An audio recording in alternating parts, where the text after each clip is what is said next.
Following Jesus is never predictable or boring. It should never be predictable or boring. How often does he still surprise us with the way that he takes us, with the things that he prepares for us, and the timing with which he does everything?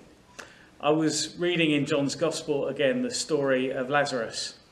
When Lazarus, Jesus' close friend, fell seriously ill, and Jesus' disciples thought they knew exactly how Jesus would respond.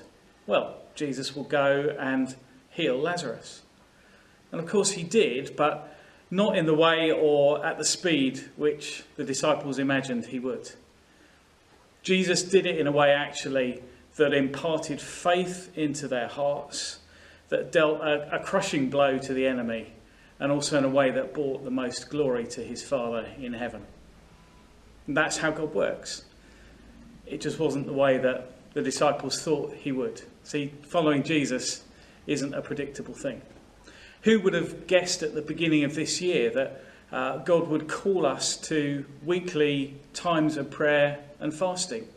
And yeah, that's exactly what he's done. And that's now one of the most significant things that we are doing as a church. These times that we've been meeting together have been amazing. And I'm convinced that we're only beginning to see the first effects of this prayer ripple through the church and through our community. There's so much more, I'm sure, to come. And one of the knock-on effects of this kind of unforeseen focus on prayer is that some of the other things that we were planning for this year, some of the other priorities that we had in our heart, have been shifted and will probably shift into next year, into 2018. Particularly a renewed focus on the reach element of our 2020 vision, about impacting our local community and beyond with the good news of Jesus. And I'm excited about how God is going to lead us in that. And I guess the only thing that I'm really sure of in my mind is that it's not going to be boring or predictable. So just a quick update also on our Vision Giving Sundays. The fact that God's led us on a slightly different journey this year from the one that we'd imagined means that some of the things that we planned and budgeted for as a church, we haven't needed to do. And so that means we've been able to trim about £11,500 off our expenditure budget for this year. This combined with the wonderful generosity of the church in giving, including our Vision Giving Sundays, means that our shortfall is down to about 25,000. Remember, that was 59 and now down to 25,000, which is just remarkable. It's wonderful. Thank you so much, church, for standing with us in this and for responding with great faith in this challenge. And we thank God for his amazing provision for us as a church. We've got 2 remaining Vision Giving Sundays left, the first Sunday of November and the first Sunday of December.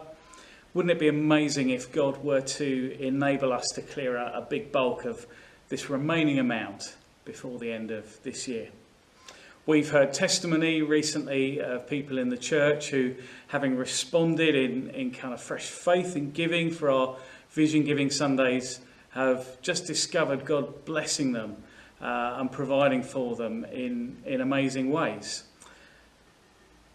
Now, we don't ever, and we will never, preach a prosperity gospel that we give in order to receive, that as we give, God will automatically make us rich and prosper. But we do believe that the Bible teaches that God loves it when we take steps of faith, and he loves to bless that and honours us as we do that.